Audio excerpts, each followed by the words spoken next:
Bon matin, bonjour, bonne matinée, bon après-midi, soir.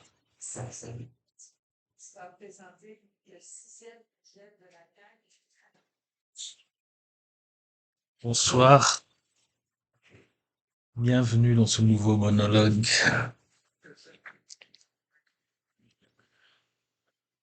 où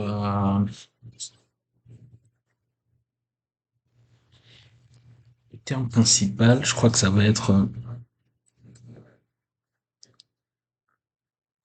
peut-être ça va être en deux temps, réussir sa vie. On va peut-être commencer par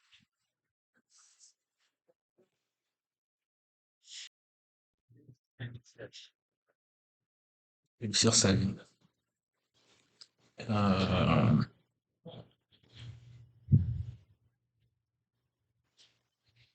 Pour un cas typique, généralement on peut, en étant enfant, développer des aptitudes ou des capacités, bon, qui nous distinguent un peu et du coup,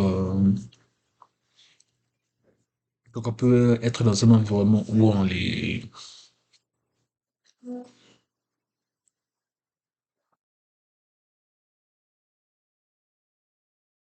met en valeur,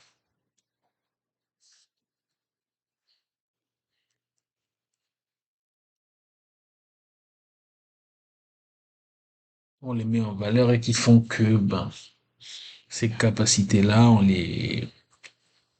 on fait que ça fait que ça grandit et puis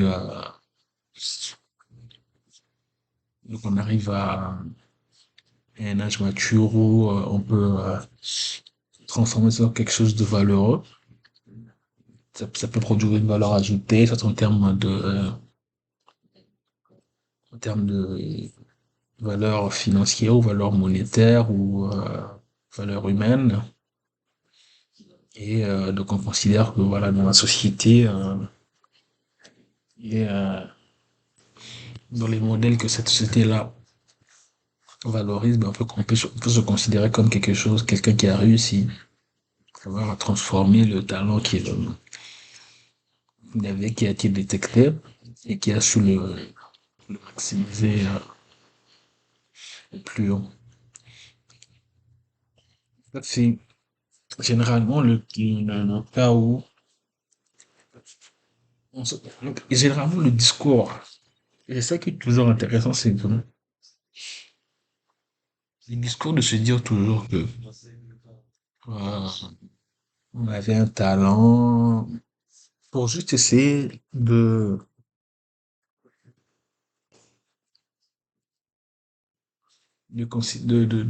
se faire convaincre, de se convaincre à soi-même que si on a réussi, c'était pas un hasard. Donc on veut croire que les sacrifices qu'on a consentis, parfois ces moments que d'autres se sont permis et que nous, on s'est privés, tout ça, en fait, ça a été pour travailler, pour se priver, donc travailler durement, et c'est pour ça, c'est uniquement pour cette raison-là, que donc on a cette image de la société. Donc on a des talents et qu'il faut travailler, et ainsi de suite.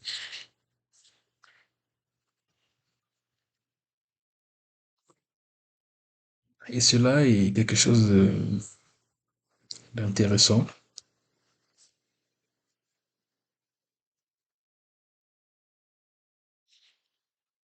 quelque chose d'intéressant parce que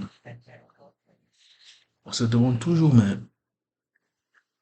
si ce talent n'avait jamais été détecté,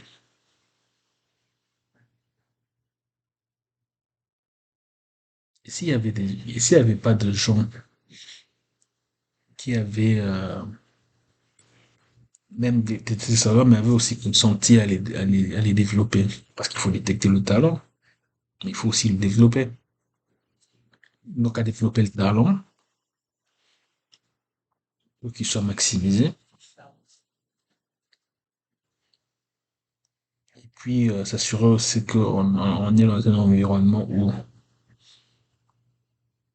on ne peut faire que ça, qu'on n'ait pas d'autres charges ou d'autres motifs de penser à côté. Parce que,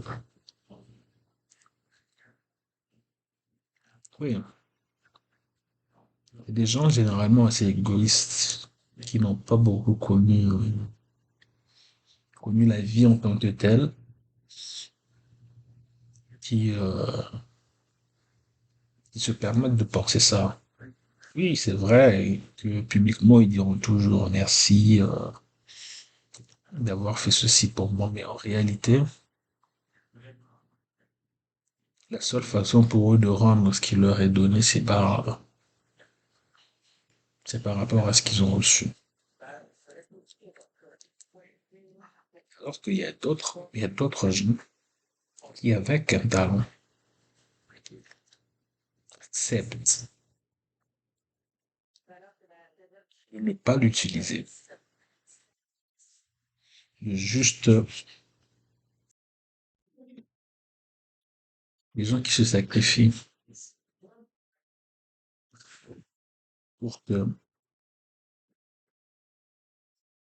une étoile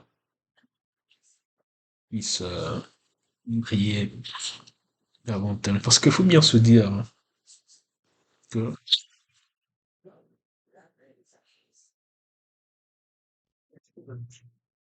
donc, parce que depuis toujours, il structure, l'homme est un animal social. Donc, ce qui veut dire que depuis toujours, l'individualité n'a jamais rien changé à quoi que ce soit. Parce que l'individu naît, il grandit, se reproduit et il meurt.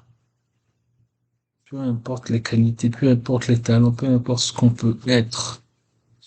Donc, ça veut dire que les individualités, les étoiles, elles n'ont qu'un intérêt, c'est pouvoir pousser le groupe. Une individualité qui ne se démarque que pour elle-même,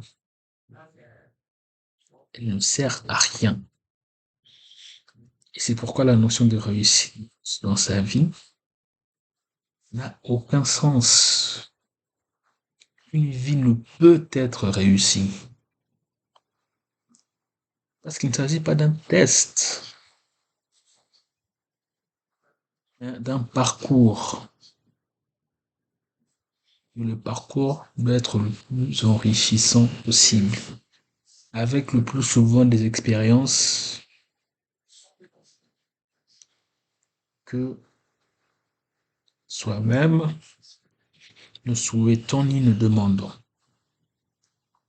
Je pense que quelque chose qui est très très très central, c'est vraiment l'idée de se dire, on a un talent, ok, si ça peut apporter quelque chose de de très important, par rapport à sa société, par rapport à sa communauté, par rapport à la structure, de base, à n'importe quel échelon. Alors, à ce moment-là, il est utile de le mettre, de se sacrifier, de se priver de certaines choses pour pouvoir l'accomplir au mieux. Mais sinon, il faut éviter le plus possible de se poser les mauvaises questions. Et vraiment, juste de vivre comme tout le monde. À savoir,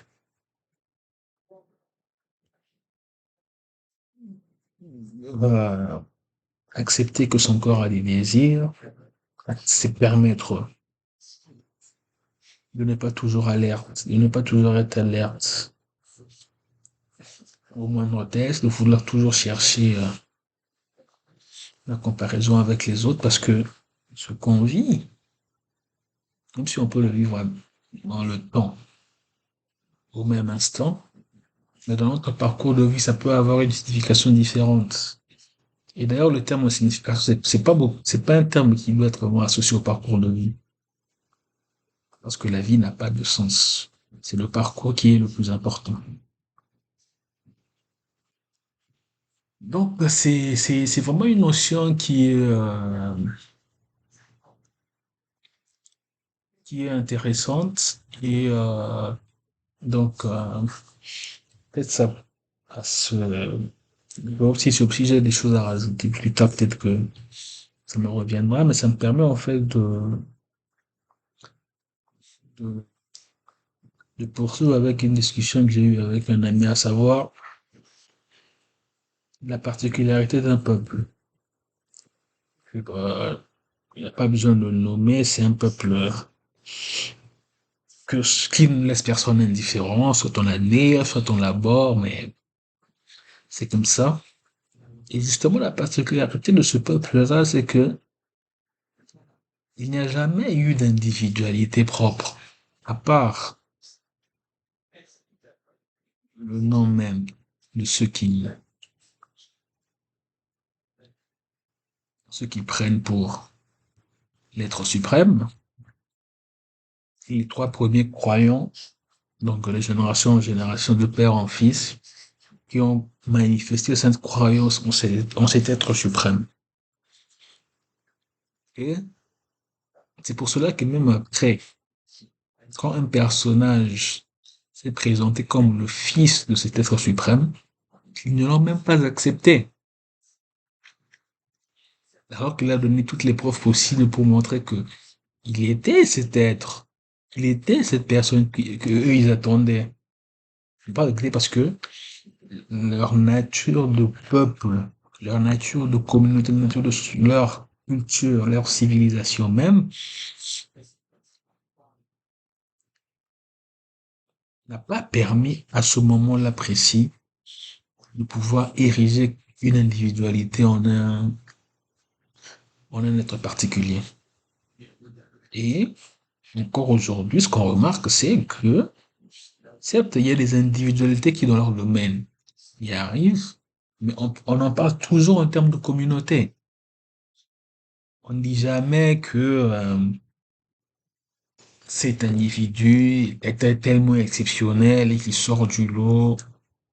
Il y a toujours ce, euh, ce principe-là. D'ailleurs, ce qui est d'ailleurs parfois étonnant, c'est de remarquer que ben, des personnalités qui ne pratiquent même plus en fait,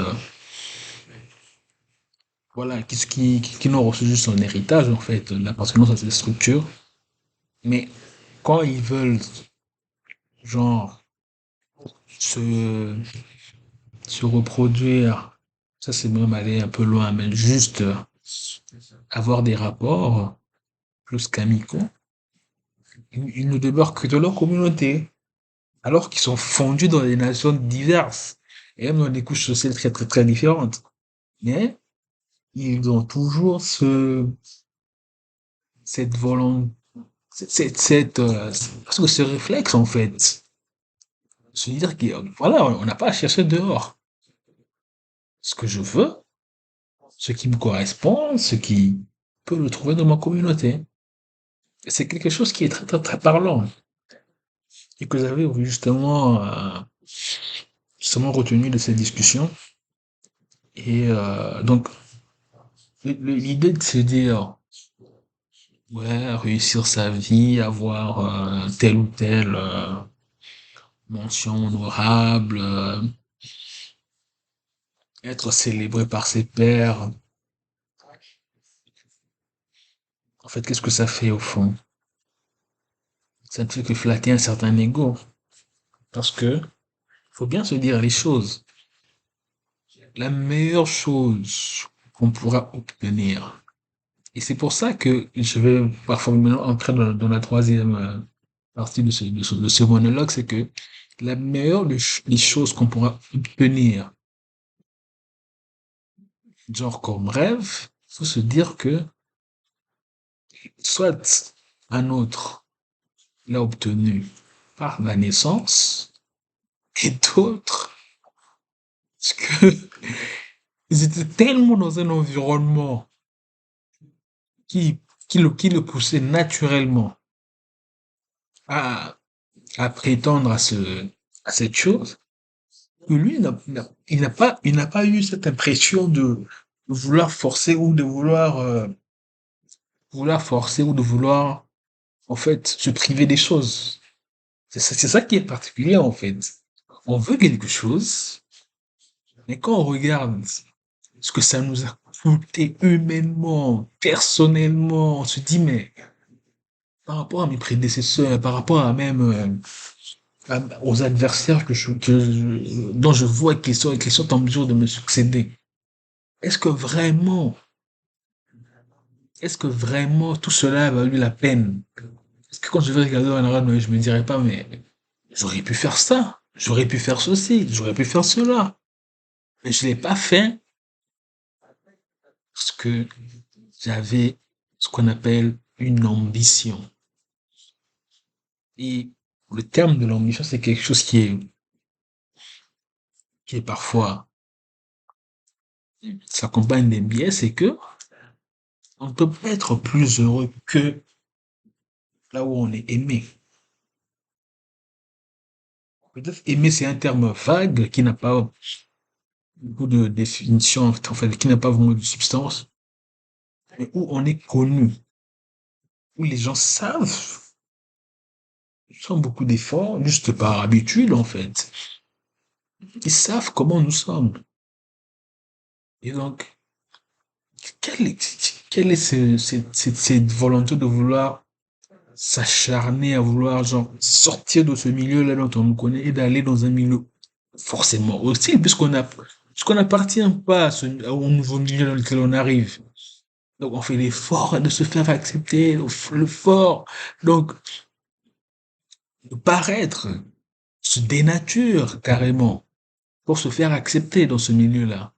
Et on peut flatter parce que voilà, en fait quand on se rend vraiment compte de, de comment les choses fonctionnent, c'est qu'on remarque en fait que, mais le milieu de personne en fait mérite entre guillemets en fait d'avoir des compétences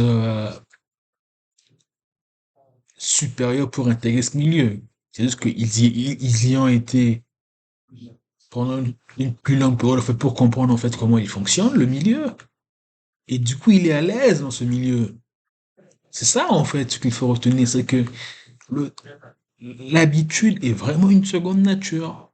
À force d'être dans un milieu, on peut comprendre le fait que, ok, si soi-même on n'a pas en fait, si soi-même on n'arrive pas à avoir,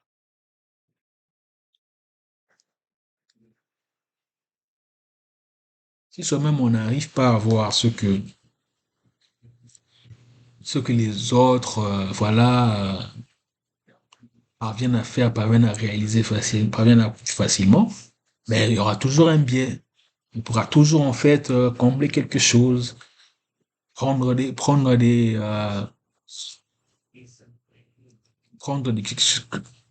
voilà, faire intervenir des ressources extérieures. Sinon on n'a pas soi-même les ressources. Sinon, voilà, on trouve que c'est bon de rester dans ce milieu. Et puis, donc quelqu'un qui vient de l'extérieur, qui vient dans ce milieu-là, oui, naturellement, il peut avoir les compétences qu'il faut. Mais il a fait un tel effort, il a fait un tel, qu'on se dit, mais voilà, à quoi ça a servi finalement de faire ça. Et maintenant, cela aussi donc m'entraîne sur ce sujet en fait de la femme. Parce que c'est ça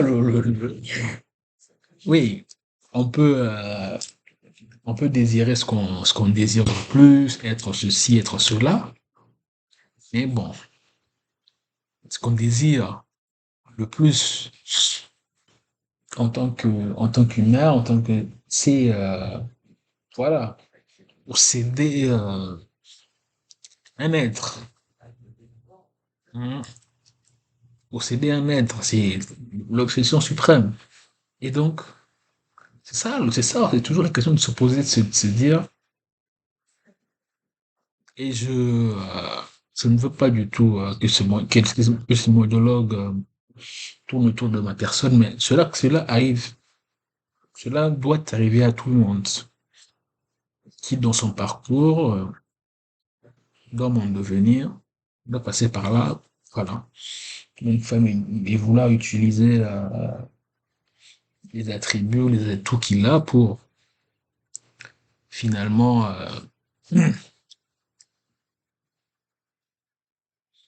pour finalement plaire et séduire la femme qu'il désire.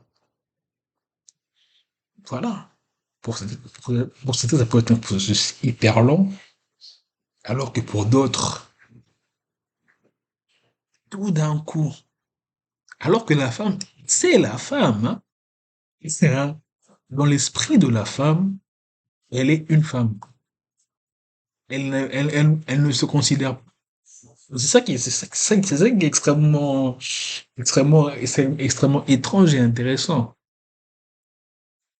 Oui, elle se montre, voilà, genre avec ceux que, pour justement cette attention, et voilà, se montre différente dans sa manière mais dans son esprit, elle se dit qu'elle est un être désirable.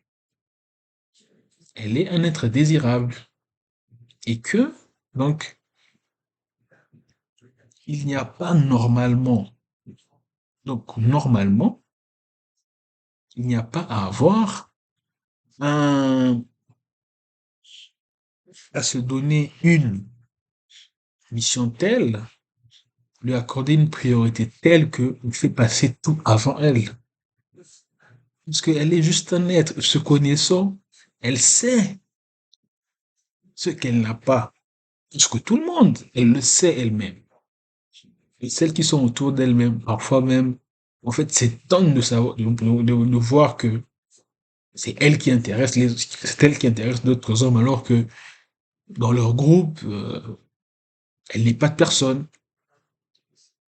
Et c'est vraiment ça qui est intéressant, c'est que, donc, ce n'est pas du tout non plus des conseils qu'on peut se donner, mais il faut juste se dire que dans l'idée, on on est l'homme, on est le mâle, et si on désire une femme, on a une chance, et on s'en fout, on s'en fout du nombre de cas possibles. On a une chance de la séduire, n'importe laquelle, n'importe laquelle. On a une chance de la séduire. Donc en fait, il n'y a pas ce discours en fait qu'on s'entend, genre poussant à dire que faut être bien sur soi, faut être bien sur soi pour soi-même, pas pour quelqu'un d'autre. C'est pour soi qu'on doit être bien sur soi. Si on estime que peut-être pour son travail, on a besoin pour le supporter, d'être plus physique, on peut l'être. Et si on est un sportif professionnel, on peut l'être. Ou alors, si voilà le travail qu'on fait est juste une tenue, voilà, se donner les moyens de l'être. Donc en fait, c'est tous des signes extérieurs comme ça qui veulent. Parce que, en fait, c'est ça qui est très intéressant, c'est de se dire, quand on voit la discussion d'un homme, tout se passe là-dedans, en fait. C'est juste que, il faut, il faut juste que, il faut juste que l'homme parle. C'est tout. Et de n'importe quel sujet, de n'importe quel sujet, il suffit juste que l'homme ouvre sa bouche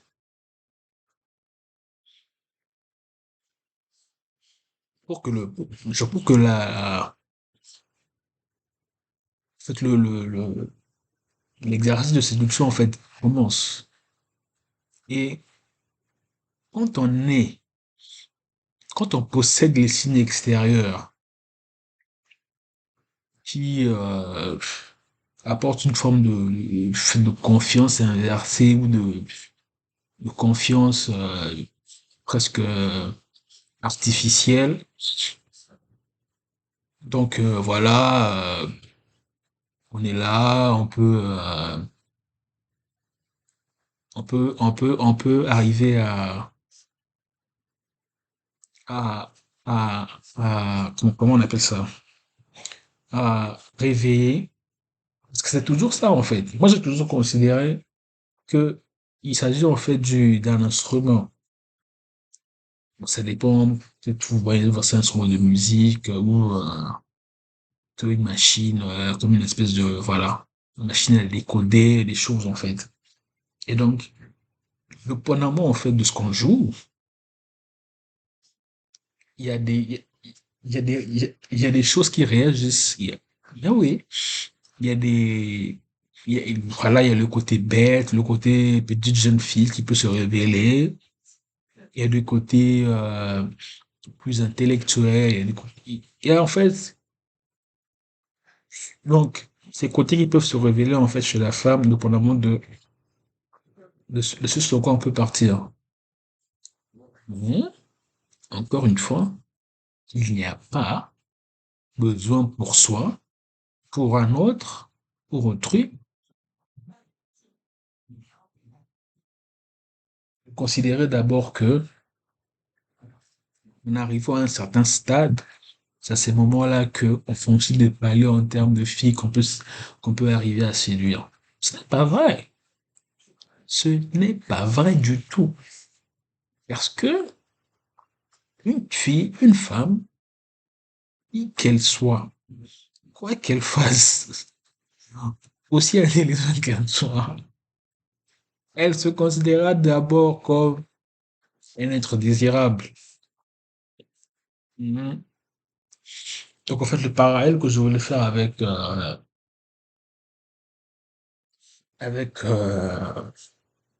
donc avec le deuxième, c'est de dire que ben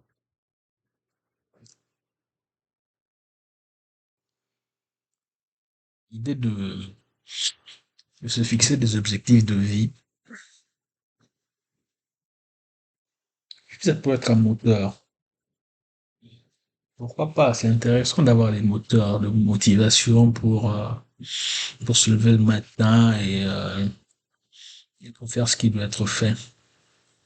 Parce que oui, à la fin, il faut faire ce qui doit être fait. Il faut juste éviter de se poser les mauvaises questions. Ne pas s'embourber dans l'idée de se dire, ouais, on veut avoir ceci, on veut avoir cela. Et puis c'est toujours le même discours qui dit après, ouais, quand on a de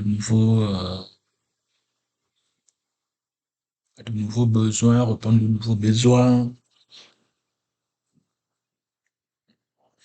Parce que tant que voilà, tant qu'on sera, on a en lien avec ce qui nous entoure, donc, à l'essence nous aurons à apporter ce qui nous entoure, ben, ça sera toujours la même chanson. On se dira toujours, c'est tout ce que j'entends. J'aimerais l'entendre plus souvent. Et en fait, on crée des désirs artificiels. Des choses que je vois, j'aimerais la voir. Et ainsi de suite. Et, euh, et je ne dis pas que ne pas le faire, ce serait passer à côté de sa vie. Les deux marchent ensemble, en fait. On ne peut pas rater sa vie.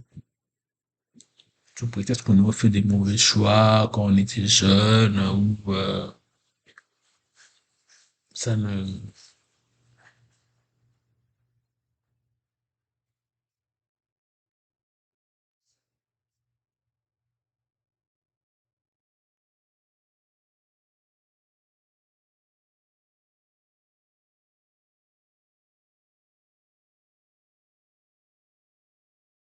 ça ne, ça n'a pas de sens. On peut rater sa vie en faisant, on aurait fait des mauvais choix dans la jeunesse, on aurait pas suivi ce qu'on nous disait, on aurait. Mais par contre, ce qu'il faut se dire, c'est que à partir d'un certain moment, si on a besoin d'aide en quelque sorte pour comprendre des choses, alors là, il y a un problème. Ouais. Donc là, il y a un vrai problème. C'est-à-dire que, oui, dans l'enfance, on peut être malin, on peut jouer avec, voilà, cette période un peu, ben, on laisse en fait les autres prendre les décisions à notre place parce que rien n'empêche, hein, un enfant de prendre ses propres décisions. Voilà, il peut s'endetter, il peut montrer une telle passion dévorante qu'on se dit, ah ouais, quand même cet enfant-là, bien c'est un enfant tellement, tellement discipliné alors que rien ne l'empêche d'aller vers chez ses amis et puis de jouer avec eux. Mais, hein, comme dans cette période qui peut, genre, leurrer en fait l'adulte, donc ça peut se comprendre. Mais comme maintenant, en fait, cette chape explose par, par l'usure du temps, on ne peut plus utiliser cette raison. Il faut être capable de trouver des réponses. Trouver des réponses et se dire, bon, ok, euh, ça s'était passé comme ça, parce que, parce que la chose qui est la plus intéressante, en fait, c'est que il n'y a pas quelque chose qui est plus, qu'on peut davantage modifier que que son passé. Le futur est inconnu. On dit toujours que ouais, le futur, on peut se lever le matin et puis, bah, si on se lève le matin et puis on apprend une nouvelle tellement, on peut se dire, mais moi j'avais prévu ça. Et qu'est-ce qui arrive? Et c'est souvent ça aussi le problème en fait, c'est de se dire que, en fait, l'idée ou les projets qu'on a et tout ce et tout ce qu'on décide parfois, c'est généralement qu'on on considère que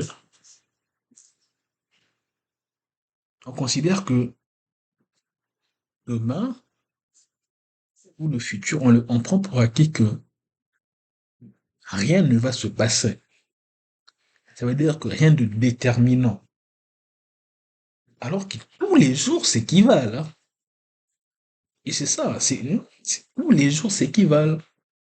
Ce n'est plus la commémoration, c'est ça. C'est le passé en fait qui détermine plus de choses parce que le futur, tous les jours s'équivalent. Demain, oui, ça peut être un grand jour parce que voilà, c'est une thèse, c'est le premier rendez-vous, c'est quoi que ce soit, mais il n'y a pas besoin de le prendre en fait, de l'appréhender. On peut être comme on est, naturel. Et puis, parce que le problème toujours, c'est que, et c'est ça en fait l'idée de du leurre aussi, par rapport au temps, c'est que ça nous force à jouer.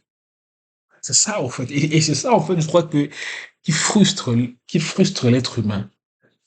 C'est l'idée de jouer. Parce que oui, on peut être là. C'est pour ça que moi, je n'étais pas surpris quand, quand je lisais les mémoires d'un chef d'État étranger qui parlait donc au au nouveau chef d'État actuel à cette période, à propos du décès de l'ancien.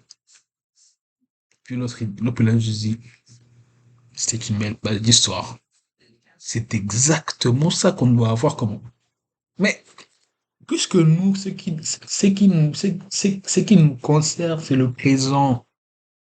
C'est de se dire, j'ai des charges, j'ai ceci, j'ai cela.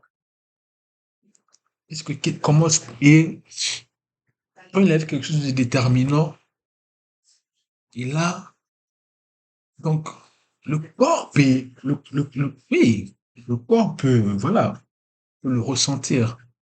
Mais la façon dont on va le retranscrire devant la société, ça, c'est un jeu d'acteur.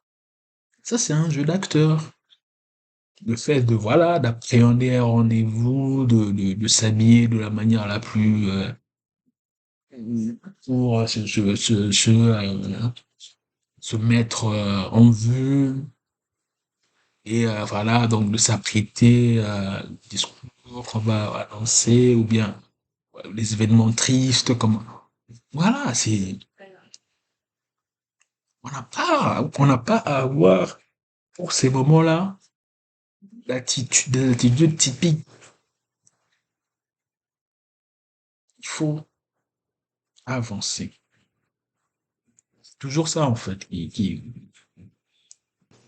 est qui pose problème. C'est toujours ça. C'est qu'il faut se dire que hier j'avais pensé que demain serait un jour comme les autres.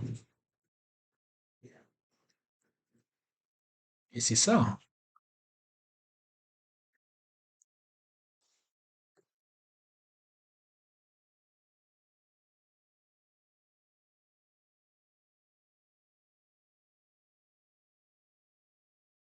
C'est ça qui, euh, qui fait que ben, l'humain, quand voilà, avec ses émotions, bon, le fait de pouvoir de toujours entendre dire que voilà, la femme est un être émotif, c'est juste, voilà, c'est celle qui joue le plus parce que, vu qu'elle n'a pas la force de son côté,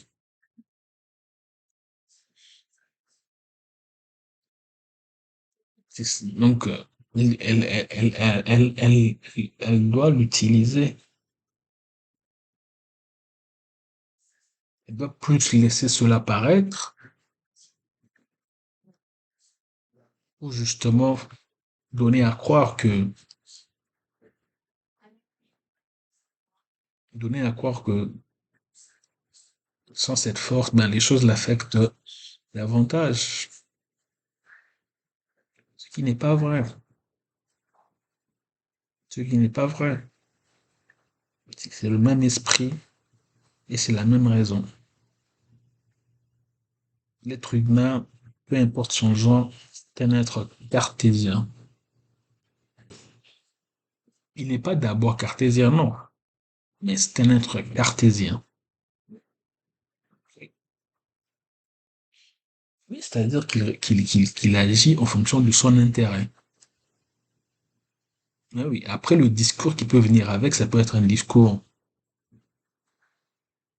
logique, qu'il peut transcrire logiquement, mais il choisira toujours son intérêt.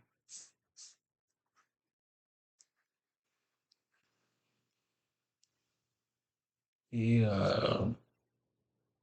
bon, j'essaie d'aller dans plusieurs sujets sans les classer en grands thèmes parce que justement, voilà, c'est le, c'est le style que j'avais souhaité, à savoir donc un style de de libre parole. Et,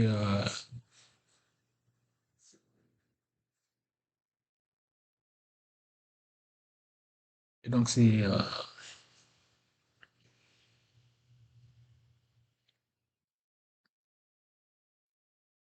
parfois cela. Maintenant, c'est toujours l'idée de se dire, Parce qu'on veut pas beaucoup paraître tel qu'on est, en fait.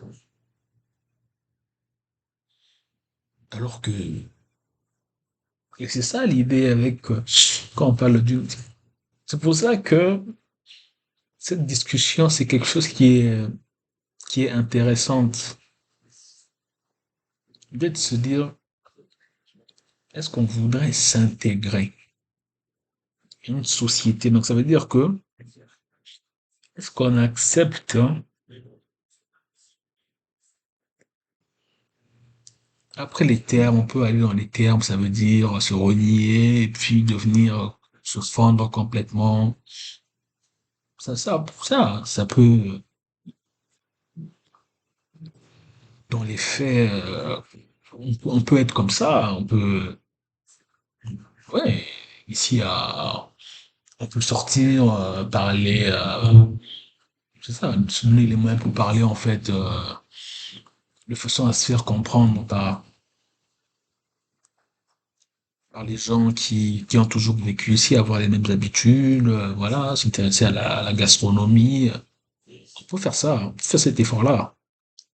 Mais l'idée de l'intégration, voilà, c'est vraiment l'idée de se dire, est-ce que,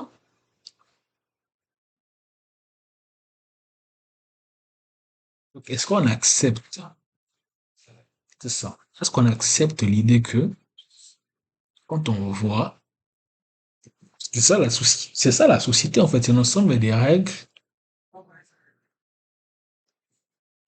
qui, euh, qui font que plus ou moins on tienne, on puisse tenir. Mais quand on voit qu'il y a des problèmes, par exemple, prenons par exemple le cas du couple. À l'époque, c'était pas très, très, très, très, ce n'était même pas une question. C'était un choix d'un homme qui se dit, OK, j'ai un ami qui a une sœur, une famille, les familles se connaissent, dans un même village, ce genre de choses, en fait. C'était tellement simple. Mais on vit de plus en plus dans quelque chose où il est permis de, quand on observe, quand on voit une femme, et on voit clairement, parce qu'il n'y a pas besoin de beaucoup d'astuces, en fait. On voit clairement que c'est c'est une femme et qu'on voudrait l'épouser. Mais maintenant, il est permis que cette femme, donc, on puisse lui parler, c'est qui n'est pas respectueux. Mais oui, c'est pas respectueux de se dire que,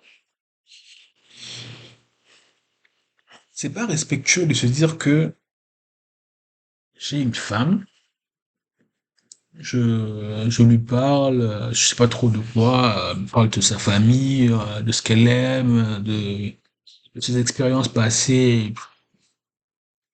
C'est toujours l'idée, en fait. Parce que beaucoup de gens, beaucoup de gens se refusent, ne veulent donner, en fait, cette chose, cet accès à quelque chose dont ils ou elles savent que ça va être quelque chose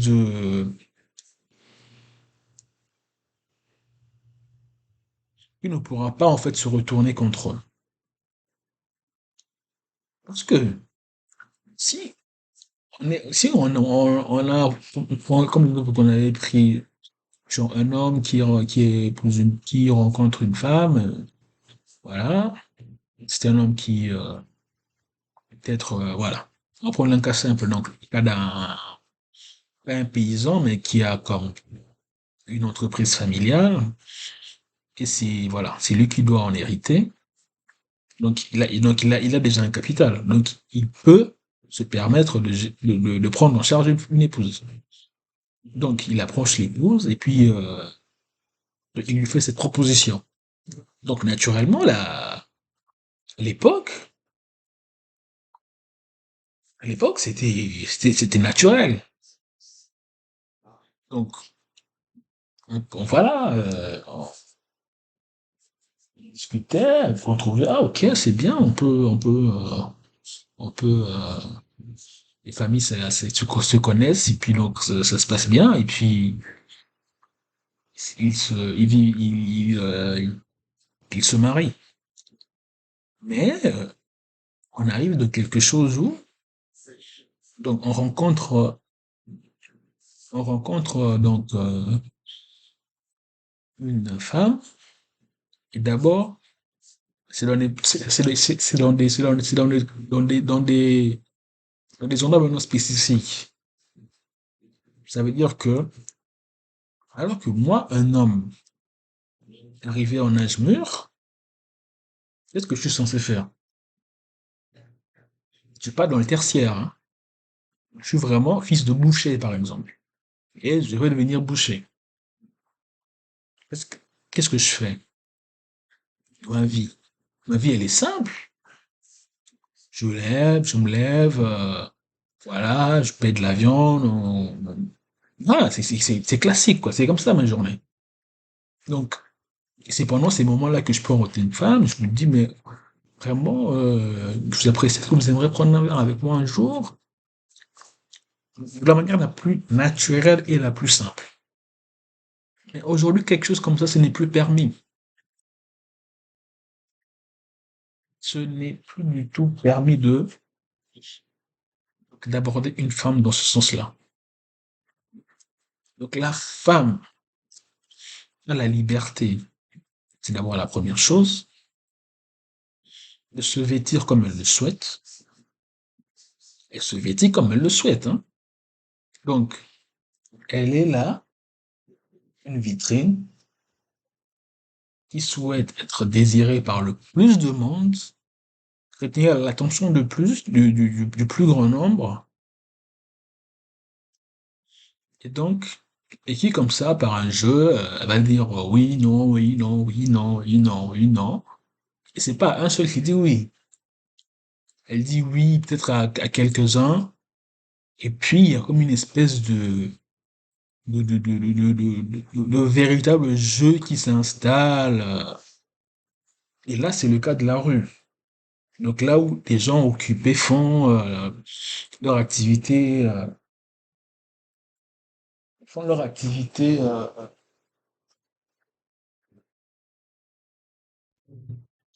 Donc pour des hommes qui vaquent à leurs occupations habituelles. Et le deuxième cas, c'est le pire. C'est dans des endroits clos, des bars, des restaurants, des choses comme ça. Eh, c'est pas que pour les étudiants, ce genre de choses, hein. On pense que c'est pour les étudiants, voilà, ont besoin des expériences sexuelles comme on le croit, mais c'est pas du tout vrai.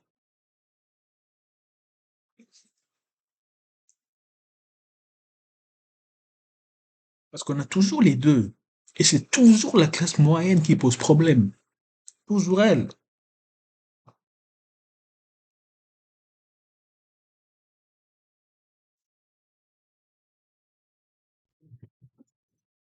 Dans des endroits complètement clos, voilà, où on s'abrutit, et où chacun est là pour une espèce de quelque chose où il n'y a pas d'engagement. C'est ça, en fait. Donc on est là pour quelque chose où il n'y a pas d'engagement. Donc on est là, on, on- voilà, on s'amuse, et puis voilà, si ça se passe bien, on se rencontre, et puis si après, voilà. Donc, et c'est ça qui est en train de causer problème. Je suis pas dans la morale. Parce que la morale, ça veut dire, ouais, comme je l'avais entendu dans l'évangile, dire que oui, c'est, le sexe, c'est bon, et Dieu l'avait créé voilà, dans un but bien précis. Non. Le sexe, c'est ce que c'est. C'est un besoin du corps. Oui. Mais ça dépend de la manière personnelle. Je veux en parler, je veux en parler. En fait, je me rends compte que ce que je reproche parfois à des, bon, youtubeurs, c'est pas trop le mot, mais les personnes qui possèdent des chaînes YouTube, c'est parfois annoncer des épisodes plus tard. Mais alors que parfois, c'est l'épisode, en fait, dans lequel ils ont fait ce genre, ça fait un an qu'ils l'ont fait. Vous le suivez, mais vous voyez qu'ils n'avaient jamais fait, en fait, de vidéo là-dessus. Mais, voilà, c'est comme ça qu'on parle, en fait, on se dit que, ah, comme j'ai déjà pensé, peut-être que, voilà, ce serait mieux que je le consacre à un autre épisode, juste pour ça. Ouais, c'est pour ça que je voulais parler du cas de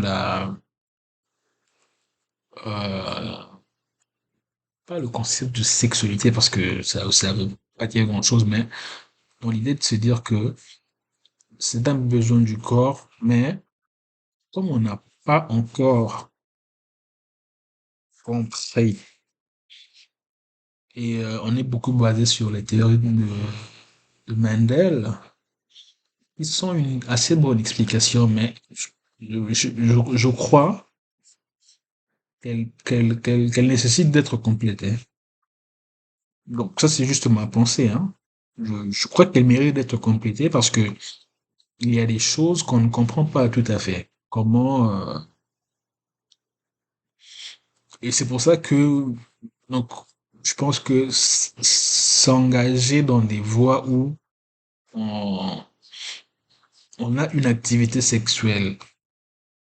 Oui, c'est ça. Soit on veut faire le choix de ne pas avoir de progéniture,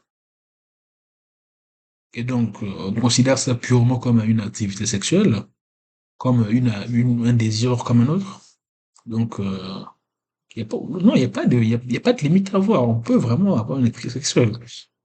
Mais si on veut considérer que c'est une activité, oui, c'est ça. Donc c'est vraiment entre, moi la limite c'est vraiment jusqu'à l'eugénisme. Ça veut dire que je considère que ça vaut aussi pour la progéniture. Parce que,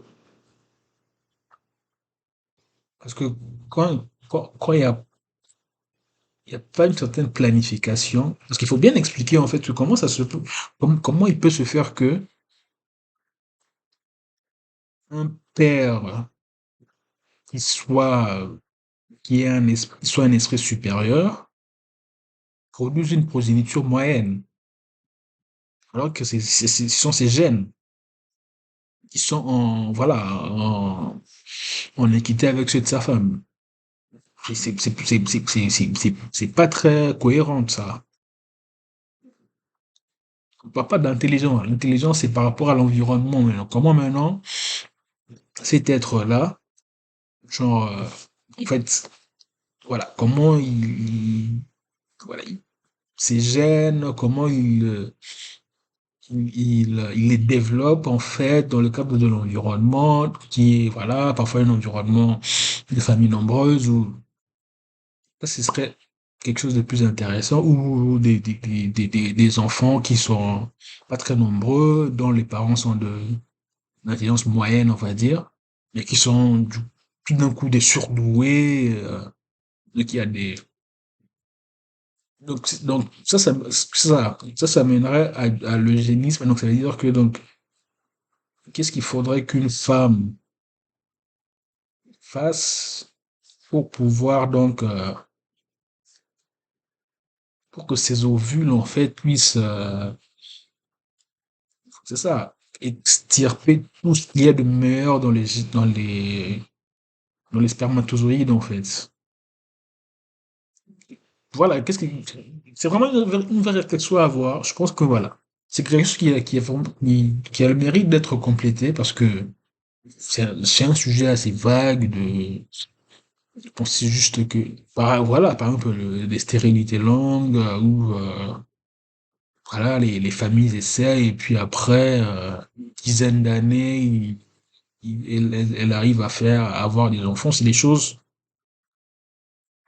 Après, là, il y a des coïncidences. Il y a toujours, voilà, une foi qui est très très grande et puis du coup donc Donc il y a tout le corps donc, qui est mobilisé pour cela, parce que c'est pas le même corps, je pense. Pour une femme, je considère pas que ce soit le même corps qui a un rapport sexuel habituel et a un rapport sexuel dans le but de procréer.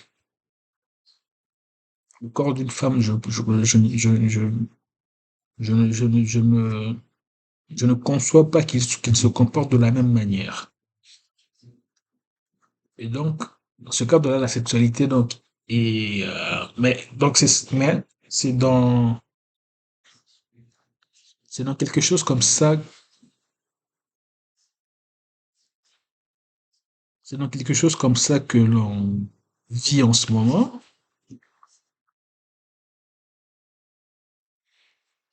On vit en ce moment. Donc, dans ces espaces clos, donc voilà, on se plaît. Et, là, jusqu'à récemment, j'étais prêt à aller dans ce sens-là, mais de réfléchir, je me suis dit, est-ce que je suis prêt, en fait, à, bon, ce qui est retient d'abord, c'est les infections souvent transmissibles. Et, avec l'invention du préservatif, ça évite même jusqu'à, voilà, à des grossesses non désirées, mais est-ce que vraiment c'est la même relation? Qu'est-ce qu'en fait, voilà, dans l'appareil de de la femme, ce plastique, qu'est-ce que ça laisse comme séquelles, et puis dans l'appareil donc il y a vraiment un vrai questionnement à avoir sur ce sujet-là,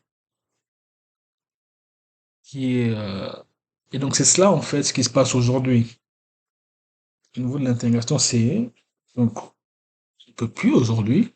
Voilà, on peut aujourd'hui facilement sortir ou même utiliser même son appareil pour avoir une relation. C'était déjà le cas à l'époque.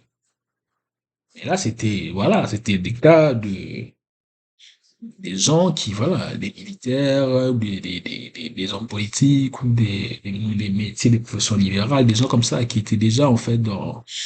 Mais aujourd'hui, c'est voilà, c'est des gens, des jeunes en fait, des jeunes qui font des choses comme ça, qui vont dans ce genre d'endroit pour avoir avoir ce type de relation.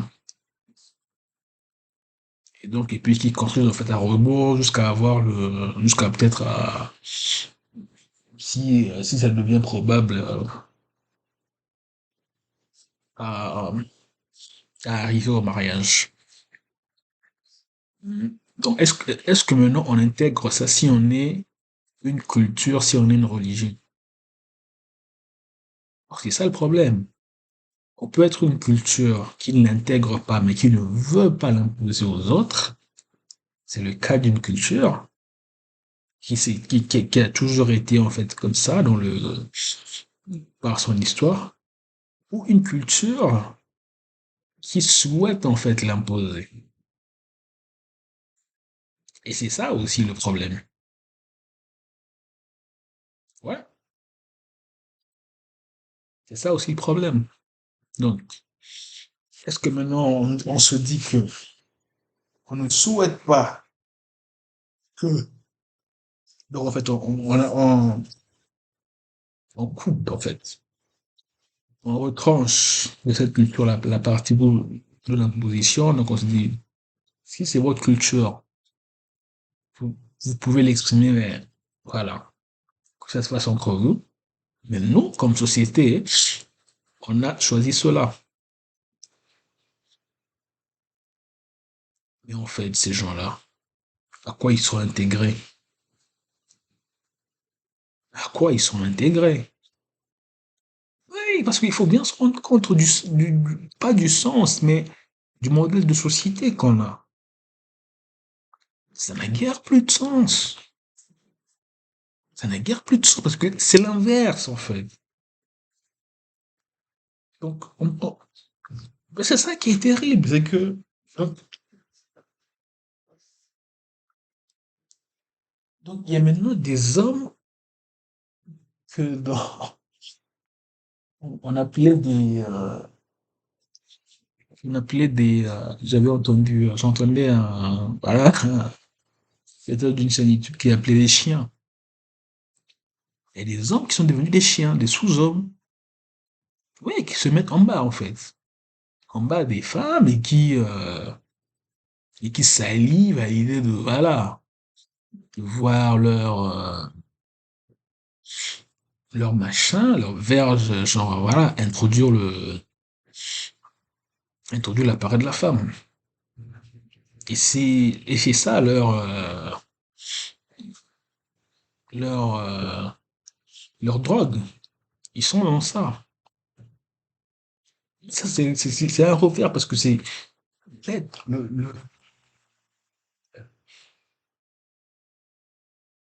c'est ça le souci, c'est que plus on aura encore de femmes plus nombreuses que les hommes, on sera, eh oui, la femme n'ira jamais se dire, ouais, elle va manquer ou quoi que ce soit. Elle va manquer quoi? Parce qu'elles sont plus nombreuses. Genre, il y en a deux pour une, genre.